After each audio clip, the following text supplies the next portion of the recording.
মন্ত্ৰী জয়ন্ত মল্ল বৰুৱাই সাংবাদিকক সন্মানীয় সাংবাদিকসকলক সংবাদ সেৱাৰ লগত জড়িত ব্যক্তিসকলক যি ধৰণে অপমান কৰিলে তাৰ পাছত মই ভাবো যে মন্ত্ৰীজনক অসম মন্ত্ৰীসভাৰ পৰা অতি সোনকালে বাদ দিয়া উচিত। সাংবাদিকজনে এজন সাংবাদিকক অপমান কৰা নাই বা সামগ্ৰিকভাৱে অকল সাংবাদিক সমাজখনক অপমান কৰা নাই। ভাৰতৰ সংবিধানৰ শপত লৈ তেখেতে কোনো মানুহক ডাঙৰ নেদেখিম আৰু কোনো মানুহক সৰু নেদেখিম, সকলোকে সমান দেখিম বুলি যি সংকল্প লৈছিলে, শপত খাইছিলে, সংবিধানৰ সেই শপতৰ বিপৰীতে যোৱাৰ কাৰণে মই ভাবো যে অসমৰ মুখ্যমন্ত্ৰীয়ে অকণো পলম নকৰাকৈ মন্ত্ৰী জয়ন্ত মল্ল বৰুৱা মন্ত্ৰীসভাৰ পৰা বৰ্খাস্ত কৰা উচিত। আচলতে জয়ন্ত মল্ল বৰুৱাই বিজেপিৰ নতুনকে অহা যিটো বিজেপিৰ একেবাৰে আপোনাৰ কি ক'ব আটাইতকৈ মানে উদ্দণ্ড যিটো বিজেপি, সেই বিজেপিটোকে প্ৰতিফলিত কৰে। যিটোৰ লিডাৰ হ'ল মুখ্যমন্ত্ৰী হিমন্ত বিশ্ব শৰ্মা নিজেই সেই উদণ্ড গ্ৰুপটোৰ, যিটোক আমি চিণ্ডিকেটপন্থী বুলি কওঁ, যিটোক আমি উদণ্ড বুলি কওঁ, যিটোক আমি অহংকাৰী গ্ৰুপ বুলি কওঁ, সেই গ্ৰুপটোৰে লিডাৰজন হ'ল মুখ্যমন্ত্ৰী। আৰু মুখ্যমন্ত্ৰীৰ আদৰ্শ অনুকৰণ কৰি জয়ন্ত মল্ল বৰুৱাই এনেকৈ সাংবাদিকক আক্ৰমণ কৰাৰ ঘটনা সংঘটিত হৈছে। যদিও আজি অসমৰ মুখ্যমন্ত্ৰীয়ে জয়ন্ত মল্ল বৰুৱাক সাংবাদিকৰ ওচৰত ক্ষমা খুজিবৰ কাৰণে কৈছে, কিন্তু মই ভাবো যে এইটো হ'ল হিমন্ত বিশ্ব শৰ্মাৰ নিজৰ সংস্কৃতি, যিটো সংস্কৃতি তেওঁৰ শিষ্য জয়ন্ত মল্ল বৰুৱা আৰু পীযুষ হাজৰিকাৰ গাত বাৰ কৰি পাইছে। গতিকে এই মুহূৰ্তত মই জয়ন্ত মল্ল বৰুৱাক অসম মন্ত্ৰীসভাৰ পৰা বৰ্খাস্ত কৰিবৰ কাৰণে ৰাইজৰ দলৰ সভাপতি হিচাপে আৰু অসম বিধানসভাৰ এজন সদস্য হিচাপে, বিধায়ক হিচাপে অসমৰ মুখ্যমন্ত্ৰীৰ ওচৰত দাবী উত্থাপন কৰিলোঁ। আজি জয়ন্ত মল্ল বৰুৱাৰ এই ঘটনাটোৱে কেৱল বিজেপি দলৰ, বিজেপি চৰকাৰখনৰ দুৰ্নীতিকে উদঙাই নিদিলে, গো মাতাৰ নামত বিজেপি দলটোৱে যি দুষ্কাৰ্য, যি দুৰ্নীতি, যি কেলেংকাৰী সংঘটিত কৰি আহিছে, এইটো প্ৰমাণিত হ'ল। আচলতে অসমৰ মুখ্যমন্ত্ৰীজনে আজি ক'ব লাগিছিলে কি?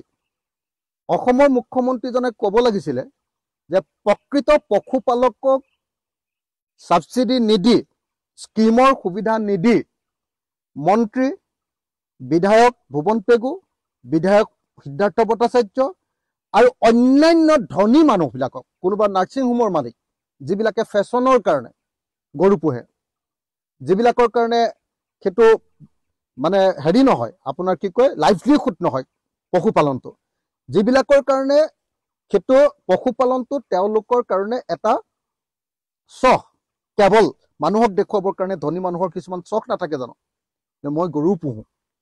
তো সেই চখ কাম কৰিবৰ কাৰণে যিবিলাক মানুহক গৈছে, সেই মানুহবিলাকক যে আচলতে ছাবচিডিৰ সুবিধা দিছে, এইটো এটা ভয়াৱহ এটা কেলেংকাৰী। গতিকে এই ডিপাৰ্টমেণ্টৰ এই কেলেংকাৰীৰ ওপৰত, পশুপালন বিভাগৰ এই কেলেংকাৰীৰ ওপৰত তদন্ত লাগে। হিমন্ত বিশ্ব শৰ্মাই কোৱাৰ নিচিনাকে অকল জয়ন্ত মল্ল বৰুৱাই সাংবাদিকক ক্ষমা খুজি দিলে নহ'ব, সাংবাদিকসকলকতো ক্ষমা খুজিবই লাগিব জয়ন্ত মল্ল বৰুৱাই, কিন্তু তাৰ আগতে মন্ত্ৰীসভাৰ পৰা তেওঁক বৰ্খাস্ত কৰিব লাগিব। আৰু মন্ত্ৰীসভাৰ পৰা বৰ্খাস্ত কৰিলেও নহ'ব, লগতে অসমৰ মুখ্যমন্ত্ৰীয়ে পশুপালন বিভাগৰ যি কেলেংকাৰী, সেই কেলেংকাৰীৰ ওপৰত তদন্ত কৰিব লাগিব। তৃতীয় বস্তুটো হ'ল যে অকল পশুপালন বিভাগৰ কেলেংকাৰীয়ে নহয়, আমি দেখিলো যে আচলতে গীৰ গাইৰ নামত গৰুসুটি প্ৰকল্পত এটা ভয়াৱহ কেলেংকাৰী সংঘটিত হৈছে। কৈছে যে ৩০০ গৰু আনিছিলে, ৩০০ গৰু আনিছিলে, কাকো নুসুধাকে কেনেকে মন্ত্ৰী MLA বিলাকৰ ঘৰলৈ গ'ল। এইটোৱে প্ৰমাণিত কৰে নে নকৰে যে এইটো এটা ভয়াৱহ দুষ্কাৰ্য, ভয়াৱহ কেলেংকাৰী। বিজেপি চৰকাৰৰ দিনত গোমাতা, তেওঁলোকৰ যি গোমাতা চিৰি থাকে, গোমাতাৰ ওপৰত কৰা এটা ভয়াৱহ কেলেংকাৰী হয় নে নহয়? আজিৰ দিনটোত কিমান টকাতে এই গৰু কিনি আনিছিলে, কিমান ট্ৰেন্সপৰ্টেশ্যনৰ খৰচ আছিলে, আৰু সেই কিনি অনা গৰুবিলাক কেনেকৈ মাজতে নাইকিয়া হৈ গৈছিলে, ক'ত এডভাৰটাইজ কৰি গৰু বিক্ৰী কৰাৰ সিদ্ধান্ত লৈছিলে। আৰু গৰু বিক্ৰীৰ কাৰণে দৰটো কোনে নিৰূপণ কৰি দিছিলে, কিমান দামত গৰু বিক্ৰী কৰিব, তদুপৰি কোনে গৰু পাব তাৰ ওপৰত কোনে ৰাজহুৱাভাৱে তেওঁলোকে কিয় এইটো যদি নিলামো কৰিবলগীয়া আছিলে কিয় নিলাম ৰাজহুৱাভাৱে নকৰিলে, যদি কৰিবই লাগে। আৰু কেনেকৈ ইমান দাম দি অনা গৰু কেনেকৈ 2 নম্বৰী গৰু দিবলৈ পালে তাৰ ওপৰত এনকুৱাৰী হ'ল নে নহ'ল।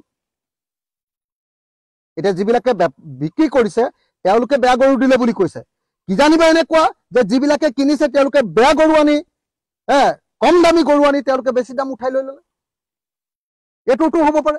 গতিকে পদ্ম হাজৰিকাৰ ওপৰতো এটা তদন্ত হ'ব লাগিব। তাৰপাছত আজি বহুতে শুনিছো যে এই গৰুবিলাক কলে গ'ল এতিয়ালৈকে ভালকে হিচাপ ওলোৱা নাই।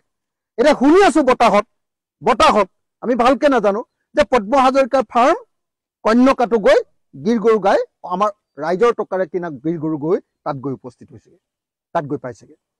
গতিকে এইটোৰ ওপৰতো কেলেংকাৰী তদন্ত হ'ব লাগিব। গতিকে কেঁচু খান্দি সাপ ওলালে অকল এইটো 50 লাখ টকাৰ অকল ৰাজসাহায্য দিয়াৰ ঘটনা নহয়, এইটো হ'ল অসমৰ ইতিহাসত গৰুক লৈ কৰা আটাইতকৈ ডাঙৰ কেলেংকাৰী।